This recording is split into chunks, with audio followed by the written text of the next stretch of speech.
Hi, folks. This is Rick Doc Walker, the DOC. This is John Kime, and you're listening to the Mess Hall with Rally Captain and Tailgate Ted. What's going on, Rally? How was training camp, man? I'm jealous. Oh man, I always tell people, don't be jelly, don't be jelly. But I gotta tell you, I was so hyped and so pumped to be amongst the fans and to see the players. I mean, it felt really, really good. And I was able to get out to camp on Sunday, the first day, and then our buddy Troy Dodd, he gave me a pass for that Monday with the pads on to see that first set of clashes between everybody. And man, you know, if anyone ever was to say that football is back, well, football is back, bro. Man, I saw some pictures, I saw some videos. I think there were reports that there were 3,000 fans there. A guy drove down from Montreal. Another guy drove down from the Boston area. I mean, first, I think they need to hit sbevents.net up so you can help them out with some, transfer accommodations, because to drive down, I'm sure you could probably help them get a cheaper flight or something. But what was it like viewing wise? I mean, we know that they ripped up that other practice field that they never practiced on, but you at least had the tents out there that the fans could go in and hang out, and kind of all the porta potties. Like, what was the viewing area for fans this year compared to last year when they put those bleachers up?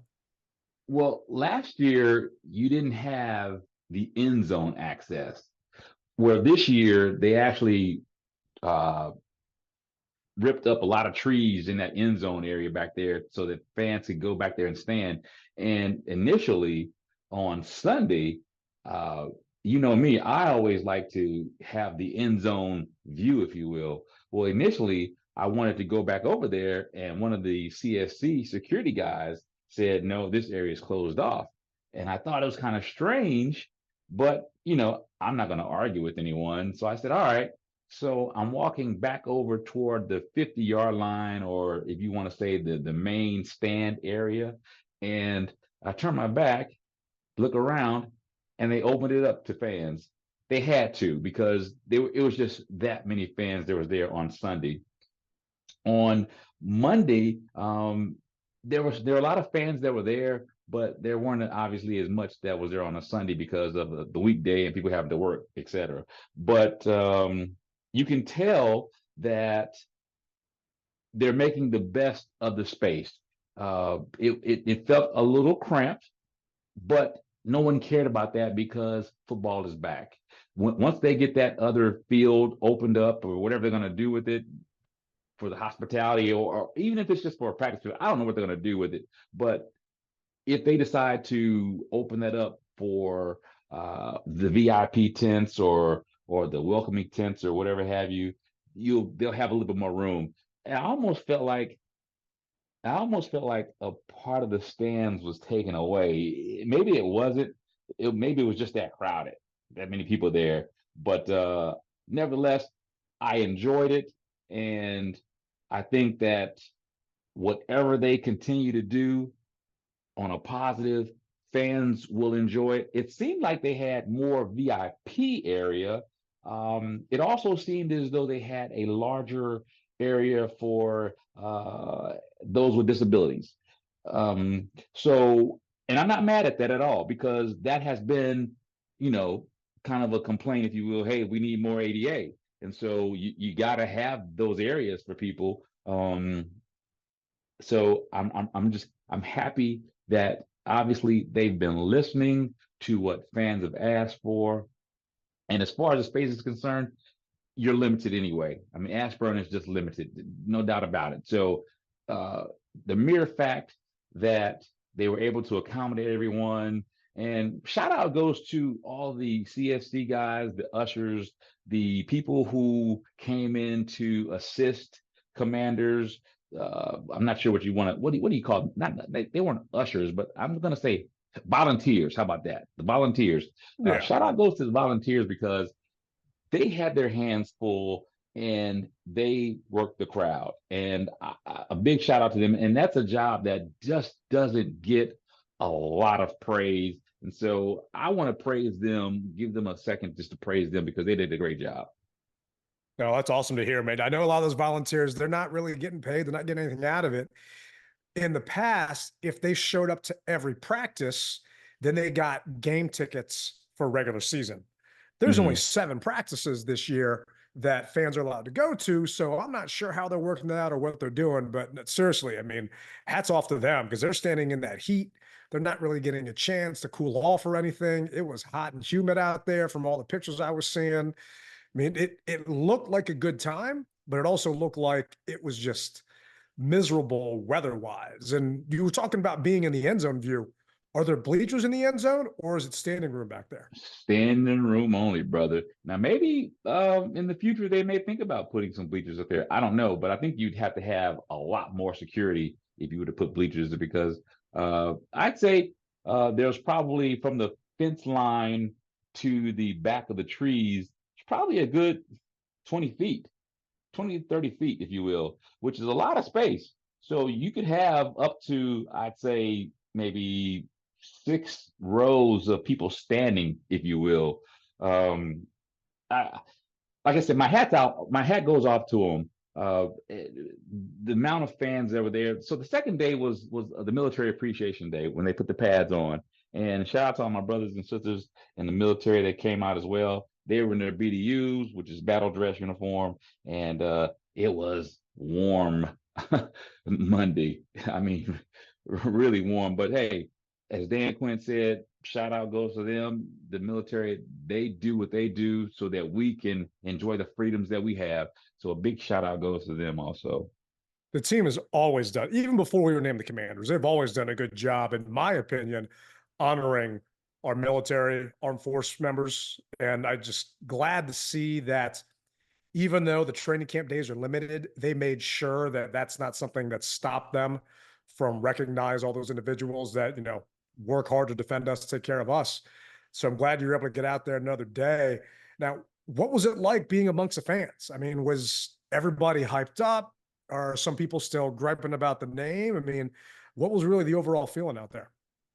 Well, let me say this start off with no matter what the team looked like, you're always going to have the people who are going to have the naysay about the name. That's just not going to go away. And we've talked about it on end. And even if we change the name to something different, everyone's just not going to be on board. You're going to have more people who like it more so than other people. But as far as the fans are concerned, the Commanders. say it again. We are the That's what we are. Commanders. That's our name right now. Like or love it or hate it. That's just what it is. But I honestly believe, Ted, that people are starting to really get behind it, even though they don't like it. I saw a lot of Commanders gear. I probably saw in years past, I would see a lot of Redskins gear. This year I saw a couple Redskins items, if you will, apparel, but for the most part, it was all Commanders, and I like to see that. I mean, people are getting behind the team. They feel something's in the air. Now, will it dictate to wins and losses on the field or wins on the field? I don't know, but the fans are buying in, and that's what I saw. And everyone had the exact same outlook, if you will. We don't know what's going to happen, but boy, it feels good to be underneath the DS umbrella as and the new regime of the Hall Group. That's awesome. I mean, I remember last year when I was there, I saw a lot of Commanders gear in the stands, and a lot of people didn't believe me. So I was taking pictures and posting them on social media. I'm happy to see that that's really the same case this year. And I think as it goes along and as we get further into this, you're just going to see more and more people rocking it. I mean, if they made better looking gear, you'd have more fans rocking it. I know some of that stuff is because the NFL and fanatics and they can only license so much stuff. So maybe they just need to start getting their gear from you or something because you've always got the fresh stuff out there. But I'm just happy to see that fans are out there representing. And from a practice perspective, I mean, did you actually get a chance to watch practice? Because you're a man of the people. You're walking around, you're shaking hands, you're kissing babies. Did you actually get a chance to watch practice? I did get a little bit of a chance, and like we said before, this was all vanilla. I mean, we weren't really going to see anything out of the ordinary. they made sure that they appeased us with the occasional Jayden Daniels end zone pass over the shoulder to to what's my man's name, to Jahan or to Terry. They made sure that they threw a couple of those in. One thing that I guess was different for me is a lot of people had this high expectation of Jayden, which no doubt about it, he's a second round pick. Um, he did a lot of good things, but he also did what rookies do. I mean, he wasn't always on target. He wasn't always, uh, you know, where he needed to be. But that's not a bad thing at all. It's not. I would say that out of 100%, let's just say he's batting at least a good 75 to 80%. And I'm okay with that. I'm actually happy with that. The things that I saw, and we talked about this last year with Carson Wentz, I didn't see any of that stuff. I didn't see any of that stuff that Carson was doing, or that Jayden was doing that versus Carson. Carson was, let's face it, balls were bouncing off the ground, balls were just in the dirt. No, that wasn't the case with Jayden. And so, bro, I really feel that we have something with him. I heard a clip from Terry saying he puts the ball where only we can get it. I saw that a lot. I saw that. I'm not going to say 100% because no one pretty much is at 100, but I'd say 90 to 95% ish, if you will. The ball was where it needed to be. I can live with that. I can live with that. If he can do this under the gun, meaning with pressure coming at him, Ted, look out, bro. I can't wait, man. I can't wait. Now, I haven't been able to be out there, but I've been keeping up with the Washington Post, has been doing training camp updates.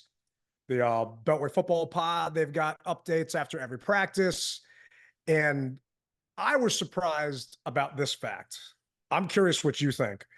Mariota was taking reps with the ones, not just Jayden. Are you surprised that they've actually been splitting reps and splitting time with the ones?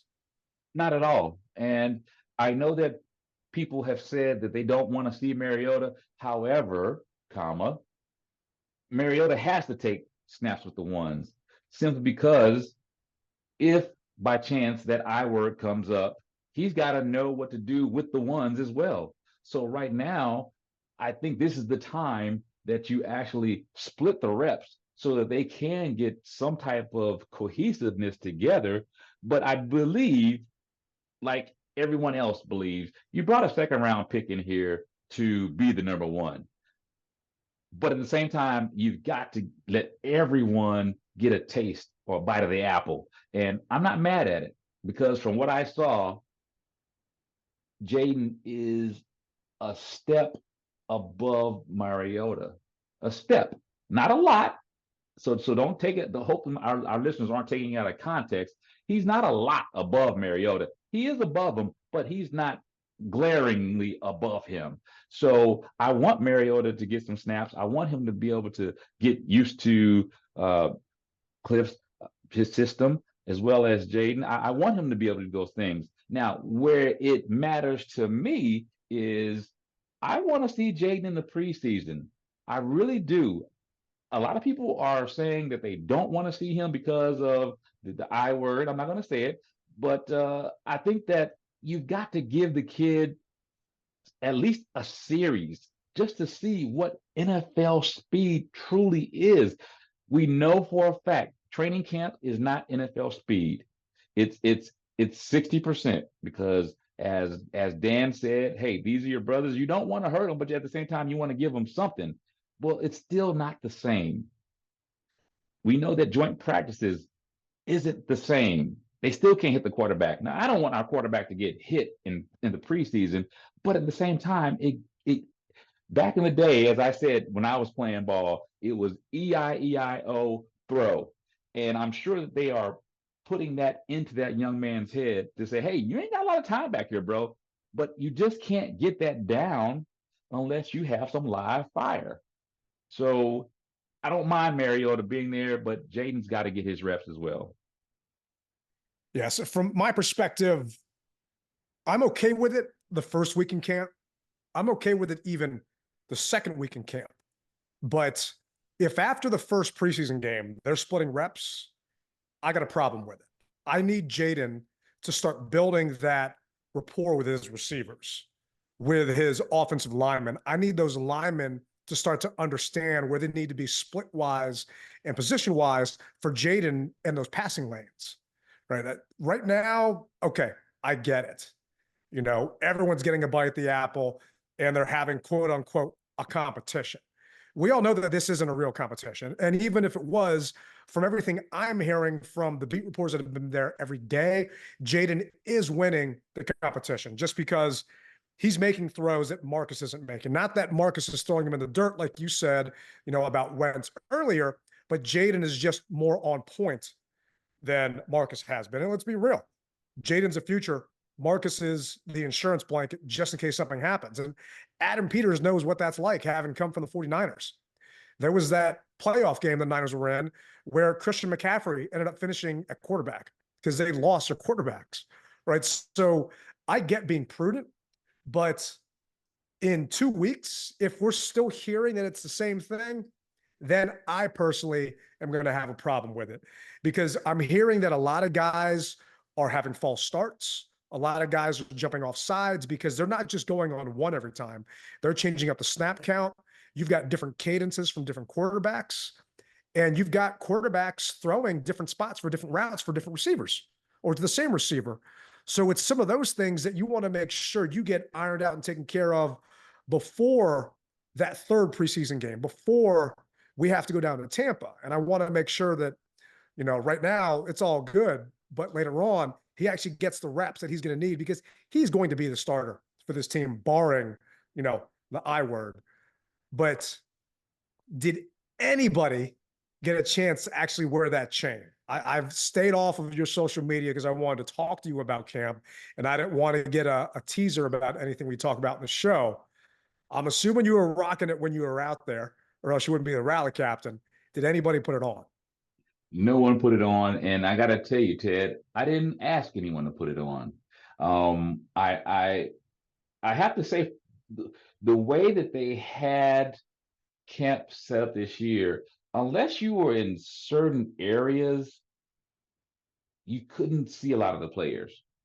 So, like I said, I was in the end zone area, and you know how the players would come down the walkway. They Yeah. kind of had that blocked off. So whereas before you could kind of stand over there and maybe talk to a couple people, that was blocked off for like the VIP area, if you will. So that was a total change. And that's another thing that I said, we were cramped. We were cramped. The average person couldn't get down there. And some of the players just they had other things to do. A lot of players did come. I shouldn't say a lot. I'll say some players came by, but I didn't ask them to put the chain on. Year after year, you know, I would ask players to do it, but for some reason this year, it felt like I was going to be that guy, and I didn't want to be that guy, even though I'm the rally captain.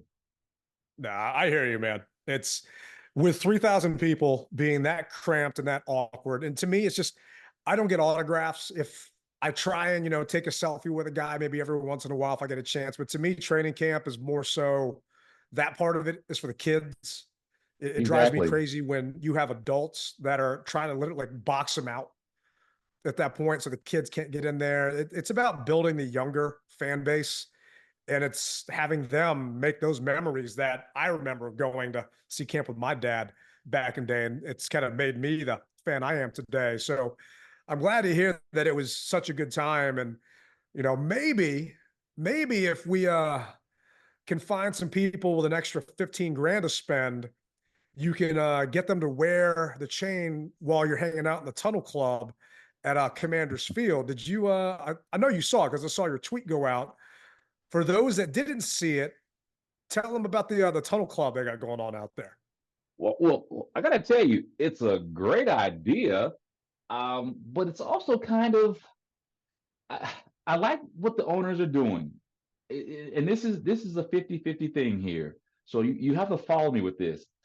I like what the owners are doing. A lot of NFL teams are doing. I want to say Dallas does it. I don't know exactly other teams, but I know Dallas for sure does it. But this is a way that you can get up close and personal with the team as they're coming in and out of the tunnel. They've got lounges, top shelf alcohol. They've got everything you need. But the problem is, it's a little bit too expensive for my blood. A And what I mean little. by that is, it's 15K on top of your season tickets. So that's a little bit too expensive for me. The good thing is you can you can go and come as you please, and because you obviously still have your seats. But for me, as I was saying, I like it but don't like it. And I remember being a season ticket holder back in the day. You could have tunnel passes. Yep. So I just, although I like the direction, what are you doing for your day ones? That's what I'm concerned about. I understand that. Hey, look, they've got to make money. I got it. You got to make money. You got to pay for the equipment and everything that needs to be done to the stadium, because it was not necessarily in shambles, but it was behind the times, if you will. It These was in updates, shambles, man. I mean, we had railings yeah. breaking, we had pipes bursting. Let's be real. Okay. But All right. Okay. I, I'll say it. Okay. It was in shambles. It was they had a derelict of duty that a lot of people just didn't do what they needed to do to keep it up.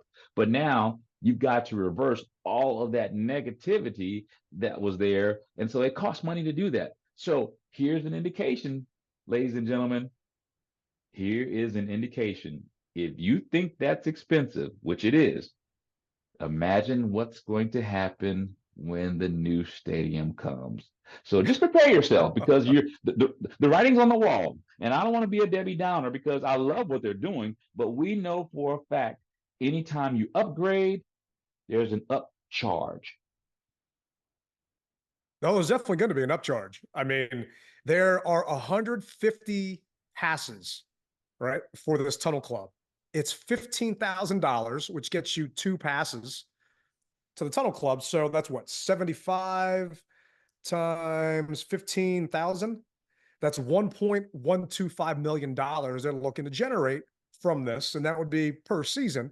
It's 21,000 square foot space. And I remember being with you in Atlanta, and we were coming off the field. Atlanta has a similar thing where the players were walking by the tunnel club.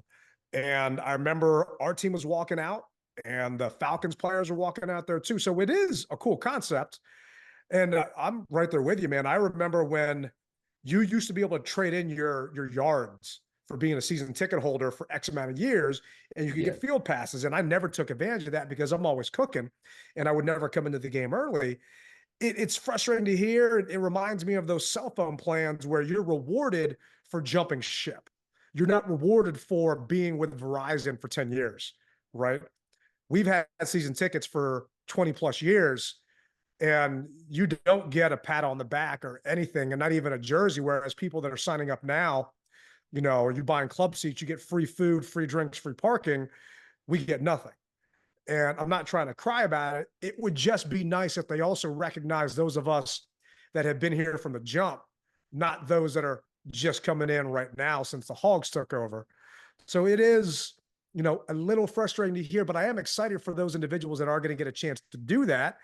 And hey, if one of you guys are our listeners and you do get a chance to do that, and you got an extra pass, hit my man Rally up, because I'm going to be cooking. I can't go, but maybe when I retire, I'll be standing beside you. And if I win a scratch off ticket or something, but I am excited that they're putting more money and investing more into the stadium, even though we're looking into a new one. Because to me, the message is, yes, we're still trying to find a new home, but we're still going to invest in the one we have. We're not just going to let it fall apart and run down. So it's somewhat keeping up with the Joneses, but really just trying to get on par with the rest of the league and the rest of the NFL. And man, it's getting me excited to be out there for the first preseason game. Actually, the only preseason game we have, knowing that we probably won't see Jayden, but just being back out there to see all the improvements that they've made. And maybe I can sneak into the Tunnel Club for that first game because I don't cook for preseason. I don't know. Well, who knows? That may, if they don't sell, maybe that'll be an incentive for people to be able to see what it's about, without looking at the renderings of everything, just to see it firsthand, because seeing is believing. And so once you see it, you say, oh, you know what, 15 grand isn't that expensive in my pocket after all. I'll pop it down there.